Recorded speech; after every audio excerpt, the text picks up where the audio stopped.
السلام علیکم جی. آج کا دن بہت ہی قابل فخر اور تاریخی دن ہے. اس کی کیا وجہ ہے؟ اس کی ظاہری سی بات ہے، وجہ یہ ہے کہ آج باقاعدہ طور پر ایک تقریب ہوئی اور وہ تقریب تھی جی بیٹن آف فیلڈ مارشل کی. جی ہاں، وہ جو بیٹن ہے وہ فیلڈ مارشل صاحب کو پہنچائی گئی، دی گئی، ہینڈ اوور کی گئی، ایک تقریب میں کی گئی.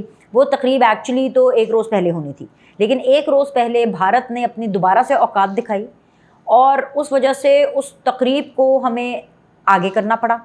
اور آج پھر جو ہم نے مناظر دیکھے وہ کیا خوبصورت مناظر تھے، ایکتا کے، وننس کے، یونٹی کے، پاکستان کی مضبوطی کے.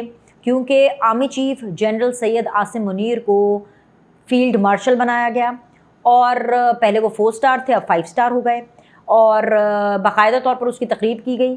اور صدر مملکت اور پرائم منسٹر شہباز شریف صاحب نے مل کر دونوں نے یہ جو بیٹن ہے اور فیلڈ مارشل، یہ فیلڈ مارشل صاحب کو یعنی کہ army chief general Asim Munir صاحب کو یہ دی. اس سے پہلے بھی پاکستان کے اندر ایک اور فیلڈ مارشل تھے جن کا نام تھا جنرل ایوب، لیکن جنرل ایوب نے اپنے آپ کو خود فیلڈ مارشل بنایا تھا، خود ہی. لیکن جنرل عاصم منیر صاحب وہ واحد آرمی چیف ہیں اور وہ واحد فیلڈ مارشل ہیں ابھی جن کو پاکستان کی سویلین حکومت نے اور پوری ریاست نے بہت عزت، احترام اور سیلیبریشن کے ساتھ ان کو فیلڈ مارشل بنایا. وجہ یہ کہ بھارت کو دھول چٹانے کا، بھارت کو گھٹنوں پہ لانے کا یہ انہوں نے ان کو تحفہ دیا ہے، ان کو سیلیبریشن دی ہے. اور رائٹلی سیڈ، یہ ان کا حق بھی بنتا ہے، ان کا رائٹ بھی بنتا ہے. لیکن اس کے اوپر بھی لوگوں کو تکلیف ہو رہی ہے. علیمہ خان کے بقول عمران خان نے بولا کہ بھائی بادشاہی بنا دیا، یہ تو بادشاہت ہے، یہ تو پتہ نہیں کیا کر دیا. ان کو پسو پڑ گئے ہیں، ان کو تکلیف ہو رہی ہے. ایک تکلیف پی ٹی آئی والوں کو ہو رہی ہے اور اسی لیے کم از کم آج میں نے تو آج علی امین گنڈا پور کو اس تقریب میں نہیں دیکھا. حالانکہ اس تقریب کے اندر تمام سفیر تھے، تمام گورنرز تھے، تمام جو ہے وہ کیبنٹ موجود تھی، تمام چیف منسٹرز موجود تھے باقی صوبوں کے، لیکن مجھے تو گنڈا پور صاحب نہیں نظر آئے. دوسری جو بڑی مہا تکلیف ہوئی ہے وہ ہوئی ہے بھارت کو تو آگ لگی ہے. شہباز شریف نے بھارت کو آگ لگائی ہے اور رائٹلی سیڈ انہوں نے آگ لگائی ہے. جیسے یہ اناؤنسمنٹ ہوتی ہے اور ہم دیکھتے ہیں کہ بھارت نے اپنی ضلالت دکھائی، اپنی اوقات دکھائی اور جی وہ کہتے ہیں نا بڑا دشمن بنا پھرتا ہے جو بچوں سے لڑتا ہے. یہ جو کل دن گزرا ہے نا، یہ بھارتی حکومت اور بھارتی فوج کے لیے ڈوب مرنے کا مقام ہے، ڈوب مرنے کا دن تھا. یہ بھارت کی موت ہے، مودی کی موت ہے. نریندر مودی اور اس کی پوری فوج کو چاہیے کہ وہ چوڑیاں پہن لے، کیونکہ اب سامنے سے تو لڑنا ان سے ہوگا نہیں.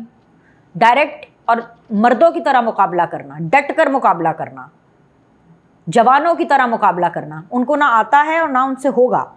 پوری بھارتی فوج جب میدان جنگ میں پاکستان کے شیر جوانوں کا مقابلہ نہیں کر سکی تو پھر ہمارے اسکول جاتے بچوں کو نشانہ بنانے پر اترے. ISPR کے مطابق بلوچستان کے علاقے خزدار میں کل صبح جب اسکول بس پر دہشت گردوں نے حملہ کیا جس میں 4 بچوں سمیت 5 افراد شہید ہو گئے تھے، اس بزدلانہ دہشت گرد حملے میں کئی بچے شدید زخمی بھی ہوئے ہیں. ISPR کے مطابق خزدار میں بزدلانہ حملے کی منصوبہ بندی دہشت گرد ریاست بھارت میں کی گئی جسے بلوچستان میں موجود بھارتی پراکسیز کے ذریعے انجام دیا گیا. 7 اور پھر 10 مئی کو پاکستان کے شیر جوانوں نے جو بھارتی فوج کے سینہ چھلنی کیے تھے وہ زخم ابھی بھرے نہیں تھے اور وزیر اعظم پاکستان محمد شہباز شریف نے بھارت پر ایک اور حملہ کر دیا. اپنی کمال مہارت اور حکمت عملی سے بھارت کو شکست فاش دینے والے ہمارے سپہ سالار جنرل سید عاصم منیر کو فیلڈ مارشل کے عہدے پر ترقی دے کر وزیر اعظم شہباز شریف نے بھارتیوں کے زخم تازہ کر دیے. پوری بھارتی فوج اس خبر پر بوکھلا گئی ہے اور بوکھلاہٹ میں ہی رو نے بچوں کی اسکول بس پر حملہ کر کے اپنی رہی سہی اوقات دکھا دی. 6 اور 7 مئی کی درمیانی رات بھی بھارت کی بزدل فوج نے پاکستان میں مساجد کو نشانہ بنایا تھا اور معصوم بچوں کو شہید کیا تھا. جواب میں پاک فوج نے صرف فوجی ٹھکانوں کو تباہ کیا اور ان کو نشانہ بنا کر یہ ثابت کر دیا کہ بہادری یہی ہے کہ بچے اور عام نہتے شہری چاہے وہ کسی دشمن کے ہی کیوں نہ ہو انہیں نشانہ نہیں بنایا جا سکتا. یہی فرق ہے پاکستان اور بھارت کی فوج میں. بھارتی فوج چھپ کر رات کے اندھیرے میں اور معصوم بچوں پر حملہ آور ہوتی ہے और हमारी पाक अफवाज नमाज फजर के बाद दिन के उजाले में फौजी ठिकानों पर क़यामत बर्पा कर देती है। नतीजा भी फिर वैसा ही निकला और ऐसा ही निकलता है जैसा अभी निकला। और क्या निकला? और वो यही निकला कि पाकिस्तान उसमें जीता, भारत हार गया। भारतीय आर्मी चीफ मुंह छुपाता फिर रहा है, मीडिया और अपने अवाम को जवाब तक देने के काबिल नहीं है, मगर पाकिस्तान का आर्मी चीफ अपनी अवाम की आंख का तारा बन चुका है। बल्कि मैं भारतीय आर्मी चीफ को, मैं भारत को, मोदी को ये चैलेंज देती हूँ कि आप बनाएं ना अपने आर्मी चीफ को फील्ड मार्शल, बना कर दिखाएं। क्यों बनाएंगे आप? क्योंकि आपके जो आर्मी चीफ हैं और जो आपकी आर्मी है वो तो डर गई थी और डर के दुबक कर छुप गई थी, उनसे तो मुकाबला हो नहीं सका। क्या आप बनाएंगे? आप अगर इतना अपने दमखम है, इतना तप्पड़ है, इतना गुर्दा मादा है, तो आप बनाइए ना अपने ज़रा आर्मी चीफ को, ज़रा बना के दिखाइए फील्ड मार्शल। जो सेलिब्रेशन हमने की, जो हमने अपने हीरोज़ को एलिवेट किया, जो सही मानों में रियल लाइफ हीरो, ये आपकी फिल्मों के हीरो नहीं हैं, ये असल रियल लाइफ हीरो हैं और यही हैं असल हीरो। जनरल आसिम मुनीर साहब हैं असल हीरो, वो हीरो हैं। पाकिस्तान के एयर चीफ हैं असल हीरो। पाकिस्तान के तमाम जवान, तमाम जो जवानों के जो हेड्स हैं, जो चीफ्स हैं, तमाम हमारे जवान हैं, वो असल हीरो। तो हम क्यों ना उनको सेलिब्रेट करें? मैं चैलेंज करती हूँ भारत को, आप करें जी सेलिब्रेट, बना कर दिखाएं। किस मुंह से बनाएंगे? झूठी खबरों के ऊपर आप बनाएंगे उनको फील्ड मार्शल? आप क्या हारने पर बनाएंगे उनको फील्ड मार्शल? आप क्या अपने पायलट्स को मैदान में ना उतारने के लिए जो है कोई एलिवेशन देंगे? दे ही नहीं सकते, क्योंकि इतनी औकात ही नहीं है। दे ही नहीं सकते क्योंकि बुरे तरीके से ये जंग हार चुके हैं। दे ही नहीं सकते क्योंकि इन्होंने जंग के असूल ही पूरे नहीं किए। एनीवेज जी, पाक फौज का तर्जुमान सिर्फ अपने मीडिया को ही नहीं बल्कि पूरी दुनिया की न्यूज़ एजेंसीज का डट कर मुकाबला कर रहा है और आंखों में आंखें डालकर हर सवाल का भरपूर जवाब दे रहा है। भारत की जानिब से खुजदार में बुज़दिलाना कार्रवाई के बावजूद पाकिस्तान में फील्ड मार्शल फातेह हक आसिम मुनीर, ये जो ट्रेंड है ये टॉप ट्रेंड रहा। इसके बरक्स भारत से खबरें आ रही हैं कि अवाम अपनी हुकूमत और फ़ौज का एहतसाब करना चाहती है। सवालों की बौछार हो रही है, सच बोलने वालों पर गद्दारी के मुकदमे हो रहे हैं। भारत के नामवर सहाफ़ी राजदीप सरदेसाई भी मोदी हुकूमत की जंग के दौरान परफॉर्मेंस पर संगीन सवालात उठा रहे हैं। पूछ रहे हैं कि क्या ये सच है कि पाकिस्तान ने जंग के पहले ही दिन हमारी फ़िज़ाई ताकत और तैयारों को मिसाइल हमलों से नाकाबिल तलाफ़ी नुकसान पहुँचाया था। वो अपने मुतअद्दिद ज़राए से बारहा तस्दीक के बाद कंफर्म कर रहे हैं कि पाकिस्तान ने भारत के जहाज़ तबाह किए हैं, मगर कितने किए हैं वो इसका जवाब उन्होंने अपनी हुकूमत पर ही छोड़ दिया।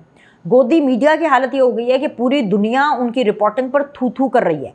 अमरीकी professor of security studies Christine Fair TV anchor Arnab Goswami का शो ये कहकर छोड़ जाती हैं कि जी उनके पास बकवास शो में बकवास गुफ्तगू का हिस्सा बनने के बजाय करने को और बहुत सी अहम चीज़ें हैं। ये सारी चीज़ें जो हैं ये इतनी ज़्यादा अहमियत रखती हैं और इसलिए ये बहुत ज़्यादा अहमियत रखती हैं क्योंकि जब पाकिस्तान में सेलिब्रेशन का और दीदनी मनाज़र होंगे तो तकलीफ़ होगी। अंदरूनी दुश्मनों को भी तकलीफ़ होगी, बैरूनी दुश्मनों को भी तकलीफ़ होगी। जो मोदी है उसने तो अपनी असलियत दिखा दी। मोदी तो अपनी मौत के बिल्कुल करीब है और ये मोदी की वाकई ही मौत है। ये सही मानों में मोदी की मौत है। लेकिन असल मज़े की बात पता क्या है? असल मज़े की बात ये है जनाबे वाली कि जो पीटीआई है उसने आर्मी चीफ के फील्ड मार्शल बनने पर भी एक स्टांस अपनाया। दूसरे तरफ उन्होंने ये इस मामले पे भी अपना स्टांस अपनाया कि जी हमारा क्योंकि लीडर, उसके साथ हमारी मुलाकात नहीं हो रही, क्योंकि इमरान खान के साथ हमारी मुलाकात नहीं कराई जा रही, तो लिहाजा उन्होंने एक और ब्लैकमेलिंग शुरू कर दी। इस दफ़ा जो ब्लैकमेलिंग है old wine in a new bottle है। जंग चल रही थी, एकता हो रही थी, साथ ही साथ जो IMF है उसके भी मामला साथ ही साथ चल रहे थे। लेकिन अली अमीन गंडापुर को मैं सुन रही थी और अली अमीन गंडापुर ये कहते हैं कि जी अगर मेरी खान से, अगर मेरी लीडर से मुलाकात नहीं कराई गई तो हम IMF का जो प्रोग्राम है उसके अंदर पाकिस्तान के साथ ताउन नहीं करेंगे। मुझे तो ये समझ नहीं आती कि इन्होंने अपने लीडर से मुलाकात करनी है, अपनी लीडर की लड़ाई लड़नी है, वो भी टेढ़ी मेढ़ी उल्टी पुल्टी लड़ाई उन्होंने लड़नी है, या फिर उन्होंने वजारत आला और जो पार्लिमान और जो क्या कहते हैं कि नेशनल असेंबली और जो सेनेट है उसको चलाना है, या नेशनल इंटरेस्ट को मुकद्दम रखना है।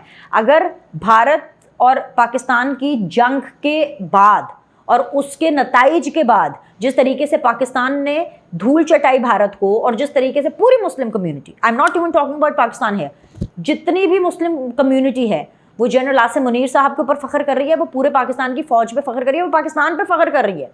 और अगर इस पूरी एपिसोड के बाद भी पाकिस्तान तहरीक इंसाफ की आंखें नहीं खुली हैं, इन्होंने अपनी नफ़रत की सियासत, अपनी डिवाइड की सियासत, अपनी एक फ़र्द वाहिद की सियासत को ख़त्म नहीं करना है, और उसके बाद भी जंग खेलने खुलने के बाद भी अगर इन्होंने नेशनल इंटरेस्ट के बारे में और उसके बारे में फ़िक्र नहीं करनी है और अपने लीडर की सो कॉल्ड टुच्ची सियासत को आगे आपने प्रमोट करना है, तो फिर तो मैं समझती हूँ कि ये डिज़र्व करते हैं, ये डिज़र्व करते हैं कि इनके ख़िलाफ़ हर वो कार्रवाई हो जो कि आइन और क़ानून में उन लोगों के ख़िलाफ़ होती है जो कि रियासत के ख़िलाफ़ बगावत का अलम बुलंद करते हैं। और इसलिए मैं आपको एक बड़ी इंपॉर्टेंट चीज़ बताने लगी हूँ। अच्छा जी, पता है कि पॉइंटर्स लिखे होते हैं ना, ये सफ़े वफ़े इधर उधर चले जाए। हाँ जी, कोर कमांडर कॉन्फ्रेंस हुई, ठीक है, उसमें है कि जी जो दुश्मनों के साथ मिलकर मुल्क दुश्मन अनासर हैं उनको ख़त्म किया जाएगा। और जी उस फोरम पर कोर कमांडर, हर तरह की कोर कमांडर की जब भी होती है ना कोर कमांडर कॉन्फ्रेंस, वो बड़ी इंपॉर्टेंट होती है, लेकिन जो इस दफ़ा कोर कमांडर कॉन्फ्रेंस में हुआ, अगेन वो एक तारीख रकम की गई। सिर्फ ये फील्ड मार्शल बना करके तारीख नहीं रकम की गई, सिर्फ अपने हीरोज़ को सेलिब्रेट करके एक नई तारीख नहीं रकम की गई। भारत को जिस तरीके से धूल चटाई उस लिहाज से सिर्फ एक तारीख नहीं रकम की गई, इस लिहाज से भी एक तारीख रकम हुई है कि कोर कमांडर कॉन्फ्रेंस का जो फोरम है वो ये कह रहा है कि सियासी क़यादत की दूरअंदेशी है, पुख्ता यकीन है, बेमिसाल क़यादत है जिसको हम सलाम पेश करते हैं। यहाँ पे जो सिविलियन क़यादत है वो अपने अस्करी क़यादत और जवानों को सलाम पेश कर रही है, जो जवान है, जो अस्करी क़यादत है, वो अपनी सिविलियन क़यादत को जो है वो सलाम पेश कर रही है। तो मैं तो ये समझती हूँ कि ये वाकई वही सूरत हाल है कि हासदीन तो जलेंगे, और वो कहते हैं ना जलने वालों का मुंह काला। आप देखेंगे कि जो जल रहे हैं ना, जो जल भुन रहे हैं, चाहे वो अंदरूनी हो या चाहे वो बैरूनी हो, उनके काले चेहरे आपको नजर आएंगे और आप उन काले चेहरों से ही उनको पहचान सकेंगे कि ये है वो जो कि पाकिस्तान और रियासत पाकिस्तान के हासदीन हैं, ये हैं वो जिनको मिर्चें लग रही हैं, ये हैं वो लोग, ये हैं वो अनासर जिनको तकलीफ हो रही है। लेकिन एक चीज़ जो कि अपनी जगह पर कायम है, एक चीज़ जो कि कायम रहेगी इंशाअल्लाह ताला, पाकिस्तान हमेशा जिंदाबाद, पाकिस्तान हमेशा पाइंदाबाद। अभी के लिए इतना ही। लाइक करें, सब्सक्राइब करें। आपसे अगली वीडियो में मुलाकात करते हैं।